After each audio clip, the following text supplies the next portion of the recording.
À 3h17, dans les eaux sombres du golfe d'Oman, le porte-avions USS Theodore Roosevelt avançait sous éclairage restreint, son pont d'envol baigné d'une faible lueur rouge sous un ciel nocturne sans lune. Ses navires d'escorte se déployaient autour de lui comme des ombres d'acier. La mer était calme, trop calme. Sur la passerelle, le porte-avions maintenait une vitesse constante, traçant un sillage blanc net dans l'obscurité. Aucun projecteur n'était allumé au-dessus du pont. Aucun trafic radio superflu ne traversait les ondes. Chaque appareil arrimé au pont reposait sous une lumière tamisée, ailes repliées, tandis que les équipes d'armement se déplaçaient prudemment entre les points d'ancrage et les lignes de sécurité. Puis, sous la surface, quelque chose a changé. À bord du destroyer de tête de classe Harley Burke, chargé de protéger le flanc bâbord arrière du porte-avions, un opérateur sonar s'est penché en avant sur son siège. Une trace ténue venait d'apparaître sur l'écran du sonar passif. Basse fréquence, intermittente, relèvement 286, profondeur inconnue. Au premier abord, cela ressemblait à un simple parasite. Le golfe d'Oman en est rempli. Trafic marchand, relief sous-marin, couches thermiques, bruit d'hélices lointaines qui rebondissent dans l'eau comme des fantômes. Mais ce signal était différent. Il avait un rythme. Pas fort, pas rapide, juste assez régulier pour que l'opérateur retienne son souffle une demi-seconde. Il l'a consigné. Contact sous-marin possible. Relèvement 286. Écho faible. Classification inconnue. Dans le centre d'information de combat, personne n'a réagi de façon spectaculaire. Ce n'est pas ainsi que fonctionne un navire de guerre américain. Pas de cris, pas de panique. Seulement des têtes qui se tournent vers les écrans, des doigts qui courent sur les consoles, des officiers qui vérifient l'heure, le relèvement, la vitesse et le niveau de confiance. 37 secondes plus tard, un deuxième contact est apparu, venant du sud-est. Puis un troisième. Pendant un instant, la salle s'est tue de cette manière particulière qu'ont les navires de guerre. Les radios continuaient de grésiller, les bouches d'aération de bourdonner, les consoles de cliqueter, mais chacun dans cet espace comprenait la forme qui se dessinait sur l'écran tactique. 3 contacts immergés, 3 relèvements différents, tous se rapprochant lentement du groupe aéronaval. L'officier d'action tactique s'est approché de l'écran. « Actualisez toutes les pistes », a-t-il ordonné, « recoupez avec le tableau de surface ». Or, le tableau de surface était vierge. Aucun bateau de pêche, aucun trafic marchand près de ces relèvements, aucun sous-marin allié annoncé dans ce secteur, aucun exercice programmé, aucune balise, aucun transpondeur, aucune raison pour que 3 contacts sous-marins convergent vers un porte-avions américain à 3 heures du matin. Un message a immédiatement circulé sur le réseau du groupe aéronaval. Sous-marin hostile possible détecté. Le centre d'information de combat du Theodore Roosevelt a reçu l'alerte en quelques secondes. Au cœur du porte-avions, derrière plusieurs couches d'acier, les officiers de renseignement et de veille commençaient à reconstituer le même tableau sous un autre angle. Le porte-avions lui-même n'a pas changé de cap. Pas encore. C'était la première règle. Ne pas montrer de peur, ne pas surcorriger, ne pas donner à l'adversaire la preuve que son ombre avait influencé la trajectoire.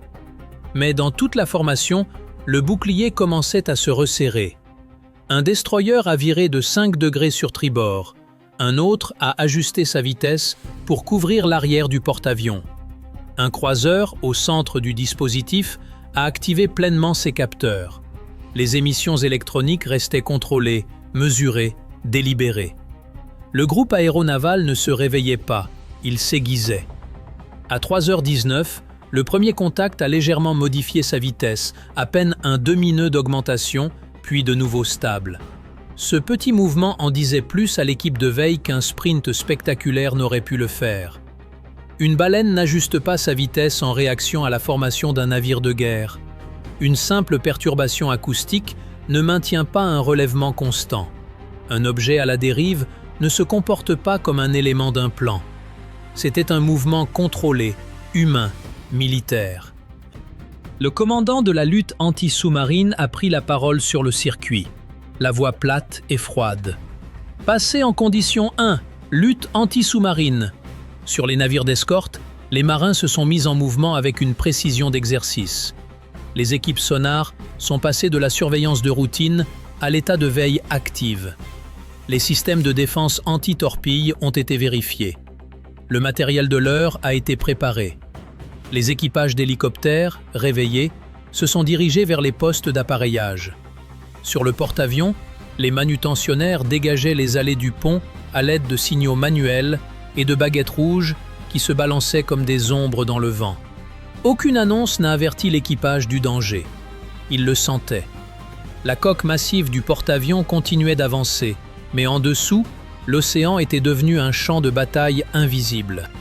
À 3h21, l'antenne linéaire remorquée du destroyer a capté une trace plus nette venant du contact nord. Une rotation lente d'hélice, une signature possible de type diesel électrique, discrète mais pas invisible.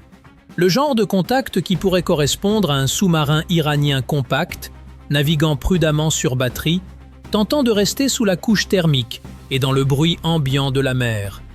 L'estimation de distance est tombée, 32 000 marins. Si le cap et la vitesse se maintenaient, il entrerait dans une zone de tir possible en moins d'une demi-heure. L'officier d'action tactique a répété le chiffre, non par manque d'attention, mais parce que certains chiffres ont un poids. 32 000 marins. Temps avant zone de danger, 26 minutes. Sur le Theodore Roosevelt, le capitaine se trouvait déjà dans le centre de direction de combat. L'amiral se tenait derrière l'écran principal, immobile, le regard fixé sur les 3 contacts qui l'entouraient. Autour de lui, les officiers reconstituaient la géométrie de la menace.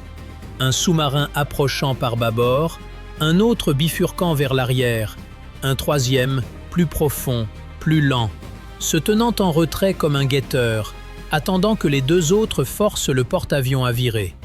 Ce n'était pas une rencontre fortuite, c'était un schéma d'embuscade. Les Iraniens n'étaient pas venus à l'assaut. Ils étaient venus discrètement, avec patience, utilisant l'obscurité, la température de l'eau et la taille même du porte-avions contre lui. Un porte-avions est puissant, mais il est aussi immense. Il ne peut pas se cacher. Il ne peut pas s'arrêter rapidement. Il ne peut pas esquiver comme une vedette. C'est pour cela qu'il ne navigue jamais seul. À 3h23, le premier hélicoptère Seahawk a été autorisé au décollage.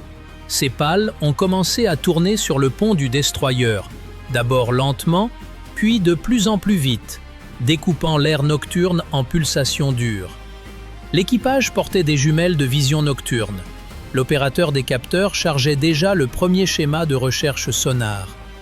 L'hélicoptère a décollé dans l'obscurité, inclinant sa trajectoire au ras de l'eau. En dessous, les 3 contacteurs continuaient de se rapprocher. Puis le destroyer est passé en mode actif. Une impulsion sonar a frappé l'océan noir. Le son s'est propagé dans l'eau plus vite qu'aucun avertissement, a heurté du métal, s'est dispersé, puis est revenu. Sur l'écran, les traces ténues se sont solidifiées. 1, 2, 3. L'opérateur sonar a regardé l'écran et parlé avec le calme d'un homme qui confirmait exactement ce que tout le monde redoutait déjà. Contacts sous-marins multiples confirmés, 3 pistes se rapprochant de la formation. Personne, du côté américain, n'a ouvert le feu. Personne n'en avait besoin, pas encore. Car à cet instant précis, l'embuscade avait déjà échoué dans son premier objectif. Les sous-marins n'étaient plus des fantômes, et l'USS Theodore Roosevelt ne se contentait plus de traverser le golfe d'Oman. Elle était traquée. Mais désormais, les chasseurs avaient été repérés. À 3h24, le groupe aéronaval a cessé de se déplacer comme une simple formation pour se comporter comme un bouclier. Le Theodore Roosevelt maintenait toujours son cap à travers le golfe d'Oman. Mais autour de lui, les escortes se réajustaient par degrés, non par mille. C'était là toute la discipline, pas de virage brusque, pas de panique visible, aucun mouvement qui aurait pu trahir aux sous-marins que les Américains tâtonnaient. Car à l'intérieur des centres d'information de combat, plus personne ne tâtonnait. 3 contacts sous-marins étaient confirmés. Un sur l'arrière-bâbord, un bifurquant derrière la formation, un troisième plus profond, plus lent, en retrait, comme s'il attendait que les deux premiers créent une brèche. Sur l'écran tactique, la géométrie était inquiétante. Le premier sous-marin iranien se rapprochait par l'ouest, lentement et silencieusement, utilisant l'ombre acoustique du porte-avions lui-même pour masquer son approche. Le deuxième manœuvrait vers l'arc arrière, là où un porte-avions de cette taille est le plus vulnérable lors d'un virage forcé. Le troisième s'était enfoncé, évoluant près de la limite de la couche thermique, presque comme s'il observait la réaction américaine avant de décider du moment d'engager. Ce n'était pas un mouvement aléatoire, c'était une pression coordonnée. Le commandant de la lutte anti-sous-marine étudiait l'écran depuis le centre d'information de combat du destroyer, une main posée près de la console, le regard rivé sur les lignes de relèvement qui se resserraient lentement autour du Roosevelt. Le contact 1 tient sa position. Le contact 2 manœuvre. Le contact 3 reste en profondeur. Personne n'avait besoin qu'il ajoute le reste. Il cherchait à diviser l'écran défensif. Le plan iranien devenait clair. Pousser un sous-marin vers le flanc bâbord du porte-avions. Forcer une escorte à s'écarter pour aller vérifier. Utiliser le deuxième sous-marin pour menacer l'arc arrière. Garder le troisième caché comme le véritable danger, attendant une ouverture dans l'anneau protecteur. Une idée ancienne, mise à jour avec une patience moderne. Ne pas attaquer le porte-avions directement, attaquer la formation qui l'entoure. À 3h26, la passerelle du Roosevelt a reçu le tableau actualisé. Le capitaine n'a pas ordonné de virage. L'amiral n'a pas autorisé l'ouverture du feu. Le groupe aéronaval est resté calme, car le calme est une arme quand l'adversaire cherche à provoquer une réaction. « Maintenez le cap !» est venu l'ordre. « Renforcez l'écran anti-sous-marin. Ne vous étirez pas trop. » Dans toute la formation, les destroyers ont de nouveau ajusté leur position. L'un a avancé pour élargir la couverture sonar. Un autre a légèrement réduit sa vitesse pour améliorer le rendement de son antenne remorquée. Le croiseur est resté plus proche de l'axe central du porte-avions, maintenant le tableau de défense aérienne, pendant que les destroyers se concentraient sous la surface. La mer en surface paraissait vide. En dessous, elle se refermait. Sur le pont d'envol du premier destroyer, le Seahawk volait bas au-dessus de l'eau, feu de navigation atténué, son équipe de capteurs déjà reliée au réseau du groupe aéronaval. La mission de l'hélicoptère était simple en théorie et brutale dans son exécution. Placer des capteurs là où les navires ne pouvaient pas aller, larguer des bouées sonars devant les contacts et transformer l'océan Noir en carte lisible. La première bouée a touché l'eau à 3h27, puis la deuxième, puis la troisième. De petites éclaboussures disparaissaient dans la nuit, mais sur les écrans, à bord de l'hélicoptère comme du destroyer, l'océan commençait à parler. Chaque bouée écoutait depuis une position différente. Chacune ajoutait une couche de vérité acoustique. Le premier retour était faible, le deuxième plus net. Le troisième a capté une pulsation mécanique lente venant du contact ouest. Une rotation d'arbre, une pompe, un sous-marin s'efforçant très fort de ne pas sonner comme un sous-marin. L'opérateur des capteurs l'a aussitôt consigné. Bouée 3, bruit de machinerie probable, relèvement cohérent avec le contact 1. Dans le centre de combat, la classification a changé. Sous-marin possible est devenu sous-marin probable, probablement hostile. Sur le pont du Roosevelt, les équipes continuaient de travailler sous éclairage rouge. Les appareils restaient arrimés, mais les équipages d'alerte se tenaient désormais tout près des avions prêts à décoller. Dans les entrailles du navire, les soutes à munitions demeuraient sécurisées. Les équipes de lutte contre les avaries avaient rejoint leur poste. Personne ne courait. Courir gaspille de l'énergie. La marine américaine forme ses marins à se déplacer vite sans en avoir l'air. À 3h29, le contact 2 a changé de cap. Seulement 5 degrés, mais cela suffisait. Le sous-marin qui suivait l'arrière avait réagi à l'ajustement de l'écran américain. Il s'est décalé vers l'extérieur, cherchant à rester hors du meilleur angle sonar du destroyer, tout en maintenant la pression sur l'arc arrière du porte-avions. Ce petit virage a révélé quelque chose d'important aux Américains. Les Iraniens observaient la formation en temps réel. Ils ne dérivaient pas vers le danger, ils le choisissaient. Le commandant de la lutte anti-sous-marine a pris le circuit. Il manœuvre pour échapper à notre écran. Restez disciplinés, ne poursuivez pas. C'était là le piège. Un chasseur de sous-marins veut se rapprocher. Un commandant de destroyer veut foncer sur le relèvement, forcer la cible à fuir, la rendre bruyante. Mais si une escorte s'était lancée après le contact 2, elle aurait ouvert un espace près du porte-avions. Si une autre s'était dirigée vers le contact 1, le troisième sous-marin aurait pu trouver un couloir. Alors les Américains ont fait quelque chose de plus dangereux encore pour le plan iranien. Ils ont refusé de se laisser disperser. À 3h30, le Seahawk a largué une nouvelle ligne de bouée sonar devant le contact 2. Le schéma formait une barrière, non une poursuite. Un mur d'appareils d'écoute sur la trajectoire probable du sous-marin. Le destroyer n'a pas chassé le contact, il l'a forcé à venir se heurter à des capteurs. Puis le contact 3 a disparu. Pas affaibli, pas estompé, disparu. Dans le centre d'information de combat, toutes les têtes se sont relevées. Contact 3 perdu. Le sous-marin le plus profond s'était glissé sous la couche thermique, utilisant le changement de température de l'eau pour dévier le son loin des capteurs américains. Pendant quelques secondes, l'écran n'a plus montré que 2 menaces. C'est à ce moment que la salle s'est refroidie, car le sous-marin manquant n'était pas le moins dangereux. C'était celui qui se tenait en retrait, celui qui n'avait pas révélé tous ses mouvements, celui positionné comme une lame derrière les 2 autres. Le commandant de la lutte anti-sous-marine a ordonné l'autorisation de recherche active pour le champ de bouée sud. Sans délai, sans débat. L'écoute passive avait fait son travail.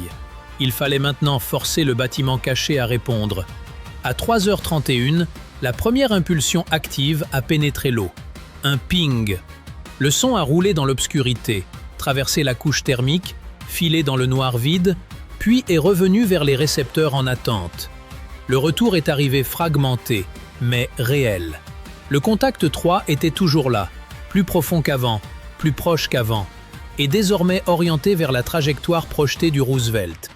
Avant que quiconque ne puisse parler, un autre son a traversé le flux sonar, bref, métallique, mécanique. L'opérateur sonar s'est figé une demi-respiration, puis a consigné l'enregistrement et l'a transmis immédiatement dans la chaîne de commandement. C'était le genre de son que chaque équipe de lutte anti-sous-marine est entraînée à reconnaître. Une trappe, un tube, un système d'armes en cours d'ouverture. Le rapport est arrivé sur le circuit quelques secondes plus tard. Transitoire possible d'ouverture de tube lance-torpille, contact sud. Je répète, transitoire possible d'ouverture de tube lance-torpille. Sur le Theodore Roosevelt, l'amiral a fixé l'écran tactique. 3 sous-marins avaient tenté d'encercler un porte-avions américain dans l'obscurité. L'un d'eux s'apprêtait peut-être à tirer, et la marine américaine disposait de quelques minutes à peine pour empêcher l'embuscade de se transformer en frappe mortelle. À 3h33, le mot a traversé le circuit du groupe aéronaval comme une lame dans l'air froid. Transitoire de torpille possible. Personne, à bord de l'USS Theodore Roosevelt, n'a rien vu. Aucun éclair à l'horizon, aucune explosion, aucun ennemi visible, seulement de l'eau sombre, des feux de pont rouge et un porte-avions qui continuait d'avancer dans le golfe d'Oman, tandis que, sous la surface, quelque chose avait peut-être déjà franchi la ligne entre la surveillance et l'attaque. Dans le centre d'information de combat, le tableau tactique s'est de nouveau mis à jour.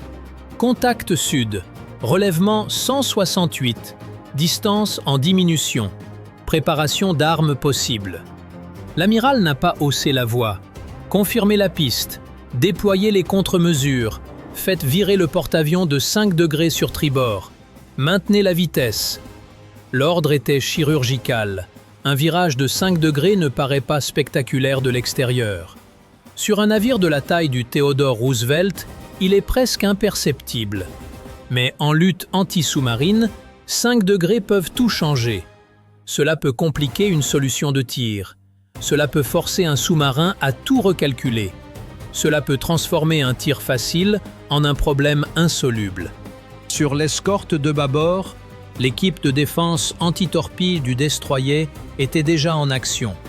Le système de leurre, remorqué Nixie, a été déployé derrière le navire, projetant du bruit dans l'eau, imitant une cible plus grande, plus attirante. Il n'était pas là pour impressionner. Il était là pour mentir de façon convaincante à la tête chercheuse d'une torpille.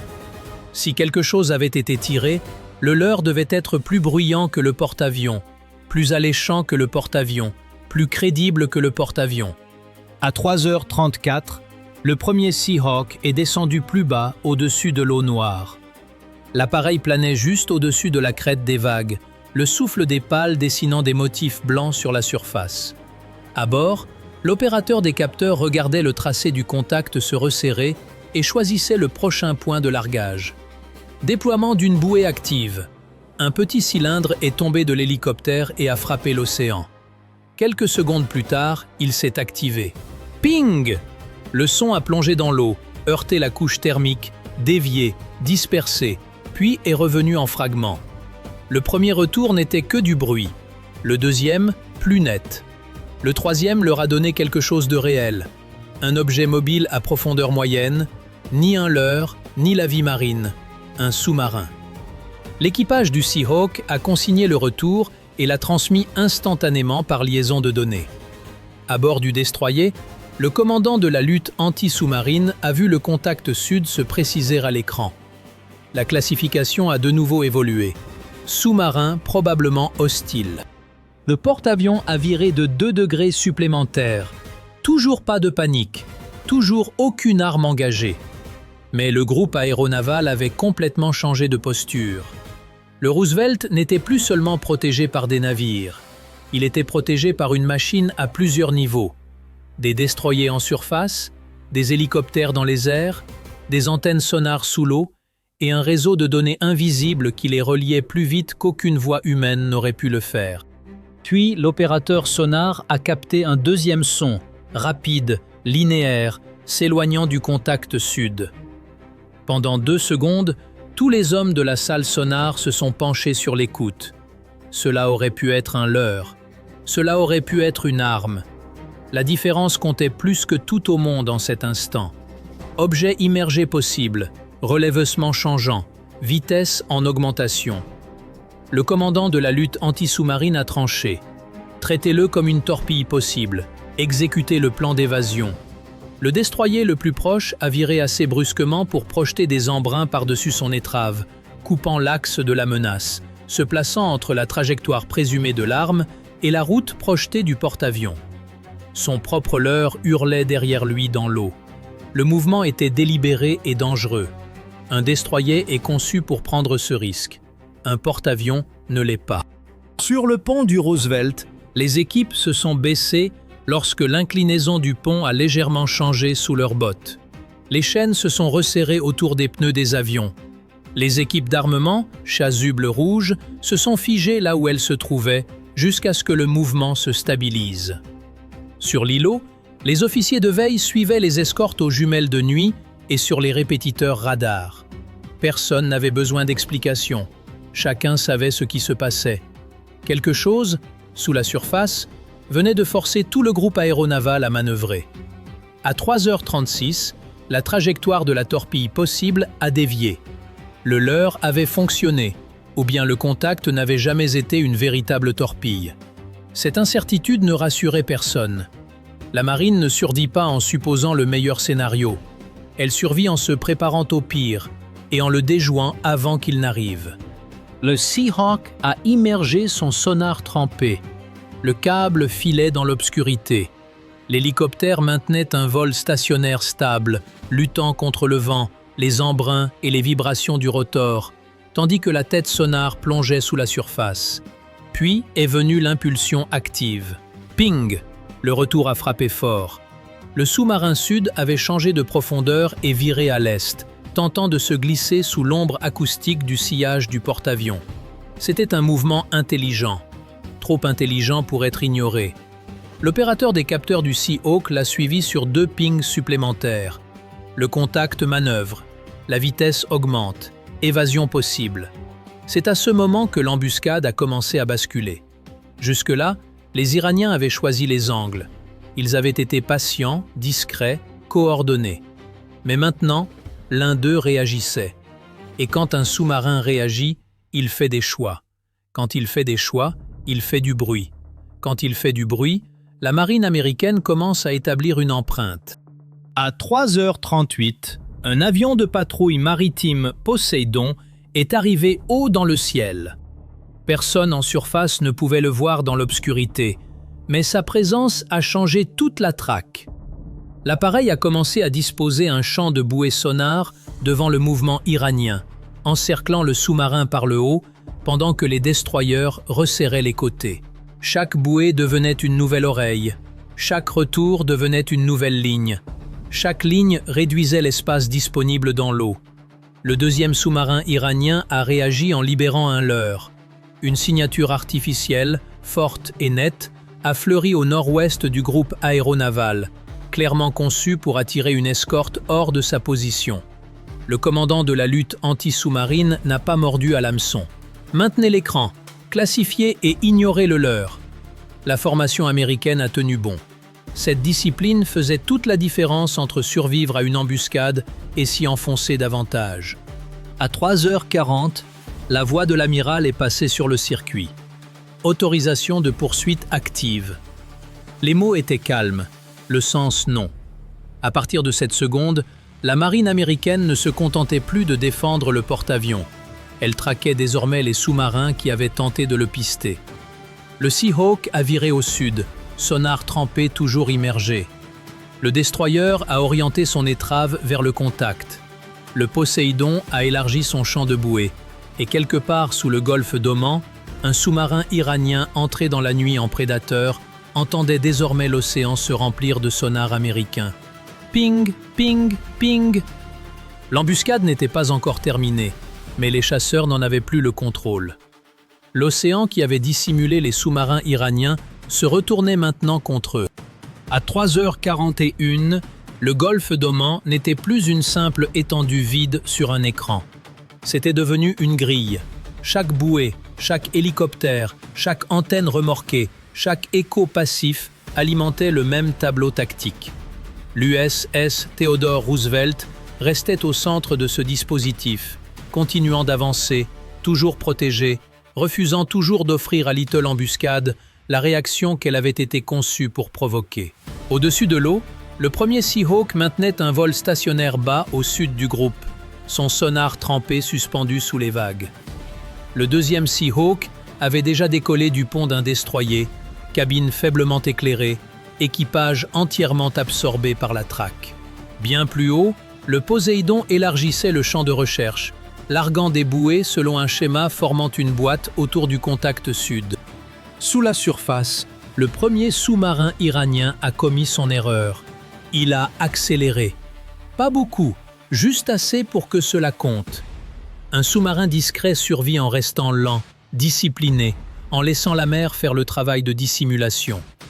Mais sous la pression du sonar actif, avec un hélicoptère américain au-dessus de lui et un champ de bouées devant lui, l'équipage devait choisir entre rester silencieux et s'échapper de la boîte. Ils ont choisi le mouvement. Les équipes sonars l'ont entendu instantanément. Une rotation d'arbres plus forte, une tonalité de machinerie plus nette, un début de cavitation autour de l'hélice. Dans le centre d'information de combat du destroyer, le contact s'est précisé. Contact 1, vitesse en augmentation, classification et niveau de confiance en hausse. Le commandant de la lutte anti-sous-marine n'a pas souri. Il n'en avait pas besoin. Le sous-marin venait de leur livrer le premier fragment de son empreinte. Chaque sous-marin a un son. Pas un son unique, mais un ensemble de petites habitudes mécaniques. Pompe, valve, moteur, roulement, la façon dont l'hélice mord l'eau à certaines vitesses, la façon dont la machinerie vibre à travers la coque. Pour la plupart des gens, ce n'est que du bruit. Pour une équipe sonar entraînée, c'est une identité. Le contact 1 n'était plus seulement un relèvement, il devenait un dossier. À 3h43, le contact 2 a tenté de brouiller le tableau. Un leurre acoustique bruyant a fleuri au nord-ouest de la formation, soudain plus éclatant que tout le reste dans l'eau. Pour un opérateur non entraîné, on aurait dit que le sous-marin venait de filer à toute allure. Pour la marine américaine, cela ressemblait exactement à ce que c'était. Trop net, trop fort, trop parfait. Une fausse cible. Leurre classifié. Maintenez la piste sur le contact réel. Le destroyer ne l'a pas poursuivi. Le porte-avions n'a pas viré vers lui. L'écran défensif ne s'est pas ouvert. C'est à ce moment que le plan iranien a commencé à perdre sa cohérence. Leur tactique reposait sur le mouvement. Attirer une escorte, forcer une autre à couvrir la brèche, contraindre le porte-avions à s'ajuster, créer de la confusion, ouvrir un couloir de tir. Mais les Américains ont maintenu leur formation intacte. Ils ont utilisé leurs capteurs plutôt que céder à la panique.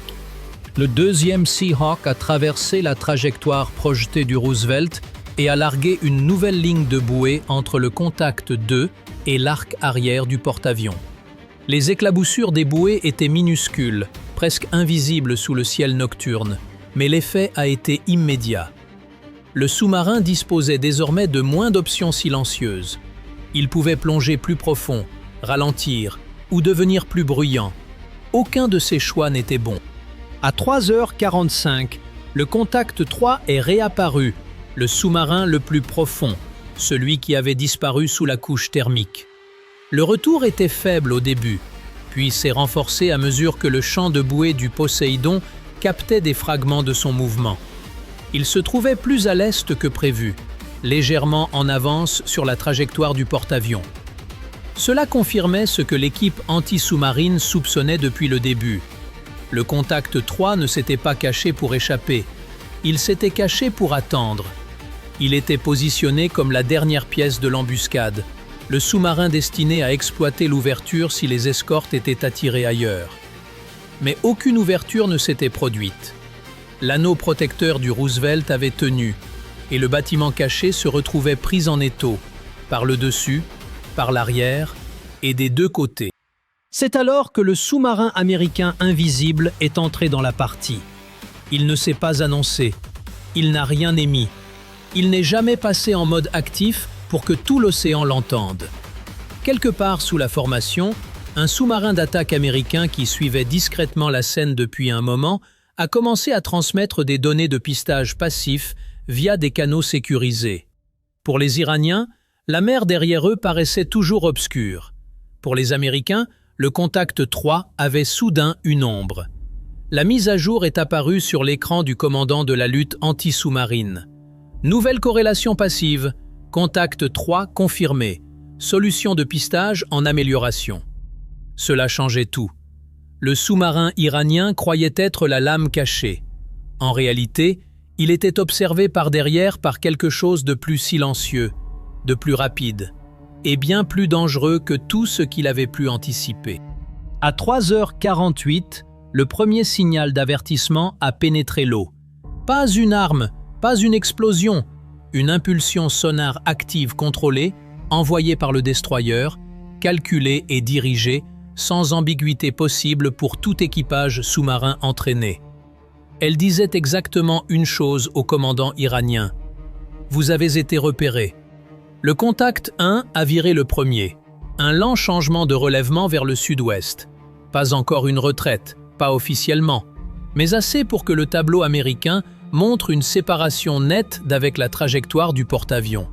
Le contact 2 a tenu encore 1 minute, puis a réduit sa vitesse et s'est écarté de l'arc arrière, tandis que son leurre continuait de hurler inutilement dans la mauvaise direction et que le véritable sous-marin s'éloignait silencieusement de la zone de pression. Seul le contact 3 restait sur sa trajectoire. À 3h52, il a soudain accéléré. Pendant 10 secondes, tout le tableau tactique s'est de nouveau resserré. Contact 3, vitesse en augmentation, nouveau cap coupant la trajectoire projetée du porte-avions. Le destroyer le plus proche du flanc tribord du porte-avions a changé de cap. Le Seahawk a viré vers le sud. Le Poséidon a largué une bouée supplémentaire. Le sous-marin américain, suivant le contact 3, s'est ajusté en silence, maintenant sa position de filature. Dans le centre de direction de combat du Roosevelt, l'amiral regardait la distance diminuer. 18 000 marins, 17. L'autorisation de tir demeurait verrouillée, retenue à dessein, mais chaque système du groupe aéronaval était prêt. Les destroyers tenaient le contact. Les hélicoptères avaient balisé l'eau. Le Poséidon avait refermé la boîte. Le sous-marin américain tenait la filature. Un mouvement agressif de plus de la part du bâtiment iranien et le golfe d'Oman cesserait d'être une confrontation à distance pour devenir une zone de mise à mort. À 3h54, le contact 3 a changé de cap, lentement d'abord, puis résolument. Son étrave s'est détournée de la trajectoire du porte-avions et sa vitesse est retombée dans un régime plus discret. La ligne sonar a plié vers le sud. Le vecteur de menace s'est brisé sur l'écran de combat. Personne n'a exulté. Les équipes de veille ont continué de suivre. Les hélicoptères ont continué d'écouter. Les destroyers ont maintenu leur écran serré. Car en lutte anti-sous-marine, on ne célèbre pas tant que l'adversaire a encore de l'air dans ses réservoirs et des armes dans ses telves. Mais la vérité était déjà claire. 3 sous-marins iraniens étaient entrés dans l'obscurité pour tenter d'encercler un porte-avions américain. Désormais, tous les 3 s'en éloignaient. Ils n'avaient pas été détruits. On ne leur avait simplement jamais permis de s'approcher assez pour que cela compte. Ils avaient été repérés, classifiés, encerclés et contraints d'admettre la réalité que redoute le plus tout commandant de sous-marin. Ils n'étaient plus invisibles. À 4h06, l'USS Theodore Roosevelt maintenait toujours son cap. C'était la partie que les sous-marins iraniens n'avaient pas pu changer. Le porte-avions ne s'était pas arrêté. Il n'avait pas rebroussé chemin. Il n'avait ni rompu sa formation, ni cédé aux eaux qui l'entouraient par crainte. Ses escortes restaient soudées, ses hélicoptères en l'air, et son centre d'information de combat demeurait fixé sur un tableau tactique qui était passé du danger à la maîtrise. 3 sous-marins iraniens étaient entrés dans la nuit en tentant d'enserrer un porte-avions américain. À présent, tous les 3 s'éloignaient. Pas vite, pas ouvertement, pas d'une manière que quiconque aurait pu qualifier de panique, mais ils s'éloignaient. Le contact 1 a été le premier à rompre franchement l'engagement. Sa trajectoire a bifurqué vers le sud-ouest, sa vitesse a diminué, sa profondeur a lentement varié tandis qu'il tentait de se fondre à nouveau dans le bruit naturel du golfe d'Oman. Il avait été le plus offensif au début, celui qui avait tenté de faire pression sur l'approche bâbord du porte-avions. Sa signature de machinerie était désormais enregistrée, le rythme de son hélice capturé, son comportement d'évasion consigné. Pour l'équipage iranien, cela ressemblait peut-être à une survie. Pour la marine américaine, c'était une donnée. Le contact 2 a suivi quelques minutes plus tard, s'estompant vers les eaux profondes après l'échec de son leurre à attirer les destroyers américains hors de position. Cet échec avait de l'importance. Il révélait exactement comment l'équipage iranien s'attendait à ce qu'une formation américaine réagisse. Ils avaient compté sur le mouvement. Ils avaient compté sur une réaction excessive. Ils avaient compté sur une escorte poursuivant un bruit pendant qu'une autre laisserait une brèche ouverte près de l'arrière du Roosevelt. La brèche ne s'est jamais ouverte. L'écran a tenu. Le porte-avions a continué d'avancer. Le contact 3 restait le problème. Le bâtiment le plus profond, le plus patient, celui qui avait accéléré vers la trajectoire projetée du porte-avions à 3h52, avant de virer au tout dernier moment. Même maintenant, il ne s'est pas retiré entièrement. Il dérivait vers le sud par petites étapes, restant silencieux, gardant sa profondeur, testant si les Américains allaient se relâcher. Ils ne l'ont pas fait. Au-dessus de l'eau, le Seahawk maintenait son orbite, le souffle du rotor découpant la surface en traînées argentées sous les premières lueurs grises de l'aube. Son sonar trempé restait prêt. Un deuxième Seahawk s'était déplacé plus à l'est, protégeant la trajectoire projetée du porte-avions. Bien plus haut, le Poséidon continuait de tourner en cercle, son champ de bouées s'étendant sur la mer comme une clôture invisible. Chaque bouée écoutait encore, chaque destroyer poursuivait sa surveillance. Chaque officier de quart restait éveillé. Dans le centre de direction de combat du Theodore Roosevelt, L'amiral se tenait devant l'écran principal et observait le contact sud s'éloigner peu à peu de la trajectoire du porte-avions. Autour de lui, la salle travaillait sans célébration. Les officiers radars surveillaient le tableau aérien. Les coordinateurs sonars mettaient à jour l'historique des contacts. Les spécialistes du renseignement consignaient les horodatage. Les équipes de transmission maintenaient le circuit propre. Il n'y a pas eu de discours de victoire, il n'y a eu que de la procédure. C'est ainsi qu'un groupe aéronaval survit. À 4h12, le sous-marin d'attaque américain qui suivait le contact 3 a envoyé une dernière corrélation passive. Le bâtiment iranien avait réduit sa vitesse et modifié son relèvement plus au sud. Son vecteur de menace était brisé. Sa géométrie ne permettait plus d'attaque. Son occasion était perdue. L'amiral a donné un seul ordre. Maintenez la piste jusqu'à confirmation de la séparation. La traque ne s'est pas achevée parce que l'ennemi avait tourné le dos. Elle s'est achevée seulement lorsque l'ennemi a cessé de compter. Sur le pont d'envol, le Roosevelt a repris son rythme habituel.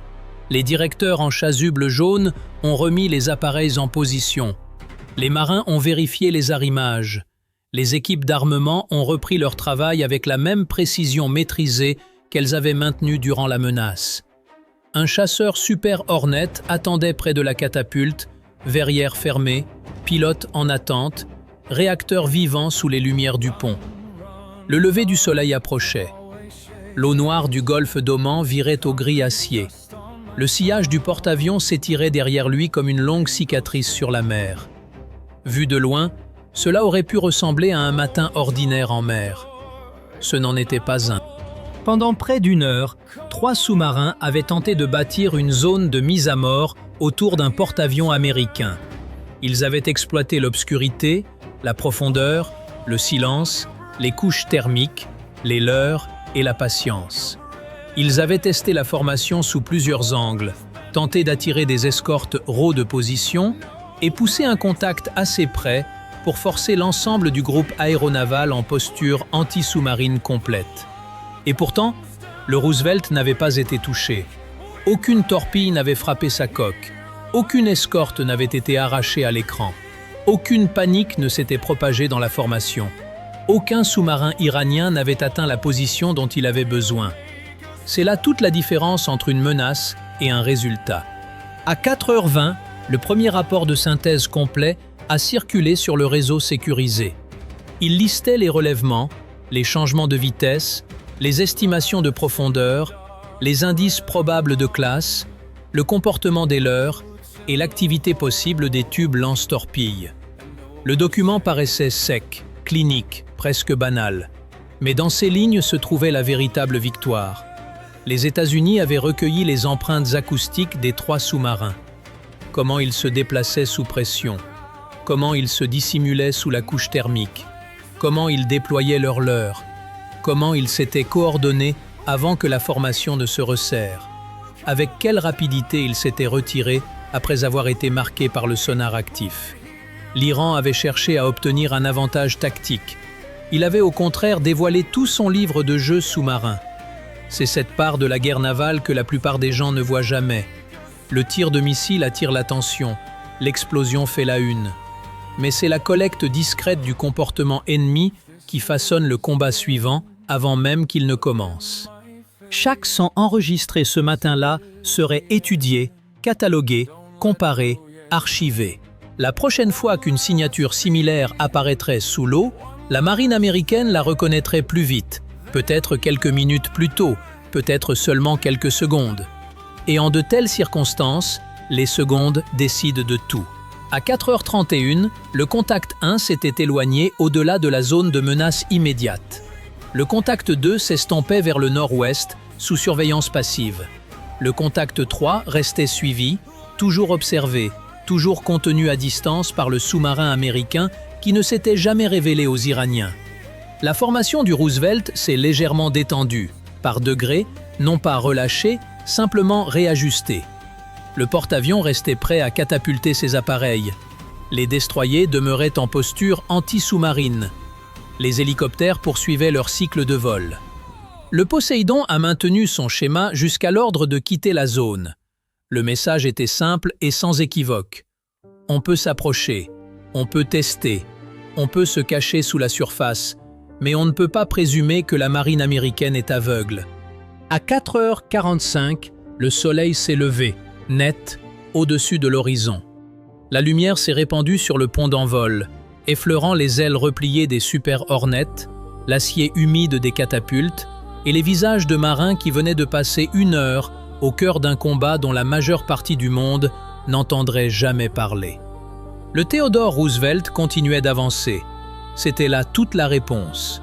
Pas un discours venu de Washington, pas un avertissement tiré dans la mer, pas une déclaration publique de victoire, seulement un porte-avions américain de 100 000 tonnes traversant des eaux contestées après que 3 sous-marins hostiles avaient tenté de l'arrêter et avaient échoué. Les sous-marins iraniens étaient venus chercher une embuscade. Ce qu'ils avaient trouvé, c'était un groupe aéronaval déjà en éveil dans l'obscurité. Et quand le soleil s'est levé sur le golfe d'Oman, la marine américaine était toujours là, stable, silencieuse, maîtresse de la situation. On pense souvent que ce genre d'histoire ne concerne que des stratèges à des milliers de kilomètres de chez soi. Et pourtant, dans chaque foyer, il y a cette même tension discrète entre vouloir protéger les siens et devoir rester calme face à un danger qu'on ne voit pas encore. Cette nuit-là, dans le golfe d'Oman, pose une question que chacun pourrait se poser à sa manière. Faut-il toujours répondre à la provocation par la force, ou la vraie maîtrise consiste-t-elle à savoir attendre sans jamais montrer sa peur? Certains diront que la retenue des Américains a évité une catastrophe. D'autres estimeront qu'un jour, la patience ne suffira plus. Et vous, à la place de cet équipage plongé dans le noir avec 3 menaces invisibles se refermant sur eux, auriez-vous gardé ce sang-froid ou auriez-vous préféré frapper avant d'être frappé ?